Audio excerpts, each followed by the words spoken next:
ဒီလုပ်ငန်းကိုကကျွမ်းကျင်နေဖြစ်စေမကျွမ်းကျင်နေဖြစ်စေကြော်ညာတစ်ပုဒ်ကိုချရေးဖို့အတွက်အလွယ်ဆုံးနည်းလမ်းတွေဖြစ်တယ်ပေါ့နော်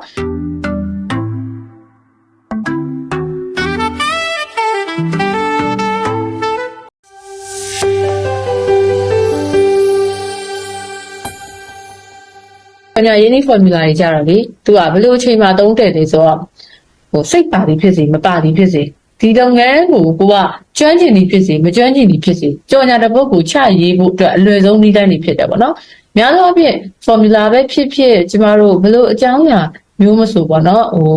formula ထုတ်တယ်လို့ format ထုတ်တယ်ဆိုတာပို့လွယ်အောင်လို့အချိန်ကုန်တက်တာပြီးတော့အလုပ်ပို့တွေ့အောင်လို့ကျမတို့ကရည်ရွယ်ပြီးတော့မှတွားကြတာဖြစ်တယ်ပေါ့နော်အဲ့အတွက်အလုပ်ဖြစ်တာမြန်တယ်နောက်တစ်ခုကကြတော့လေတချို့ပေါ့နော်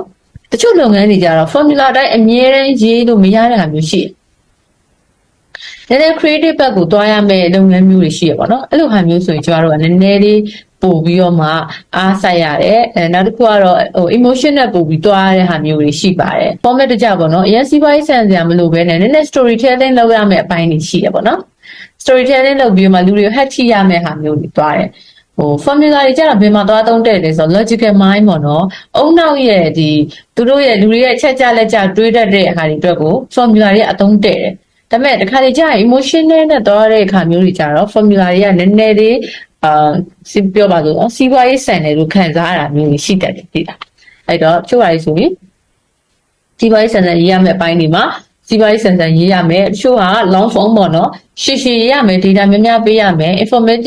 များတယ် information ပေးရမှာများတဲ့ဒီကြော်ညာတွေဆိုရင်တော့ရှည်ရှည်ရေးရမယ်တူတူထိထိလေးနဲ့ကျမတို့က emotion ထိရမယ့်ဟာမျိုးဆို caption လောက်ရေးရင်ကြရတယ်အဆင်ပြေလောက်တယ်ဆို caption တစ်ကြောင်းလောက်လေးနဲ့လည်းအလုပ်ဖြစ်အောင်တွားလို့ရတယ် essential မဟုတ်ဘူးလူတွေအတွက် value added ဖြစ်တယ်နောက်တစ်ခုကတော့ emotion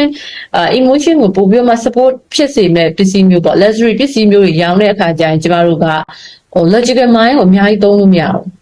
ဒါတော့သွားပြရလဲဆိုကျမတို့ emotional hot point ကိုများများသုံးရတယ်ပေါ့နော်အဲ့ချိန်ကျရင်စရှင်းသွားရေးတာအလုပ်မဖြစ်ဘူး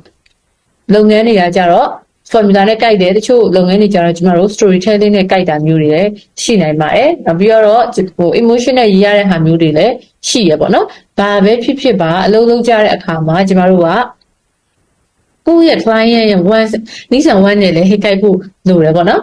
niche and want နဲ့လည်းကြိုက်ဖို့လိုတယ်ကိုယ်တိုင်လည်းအလုပ်လည်းများများတွင်ဖို့လိုတယ် result လည်းထိရအောင်ပြောဖို့လည်းလိုပါတယ်အဲ့ဒါလည်းအရေးကြီးတယ်ကျမတို့လေအလုပ်လုပ်တဲ့အခါကျတော့ကိုပြောတဲ့ဟာကိုအဆိုင်ချတဲ့ဟာကိုပြန်ပြီးတော့မှနားဝင်ဖို့ပါလေအရေးကြီးတာပေါ့နော်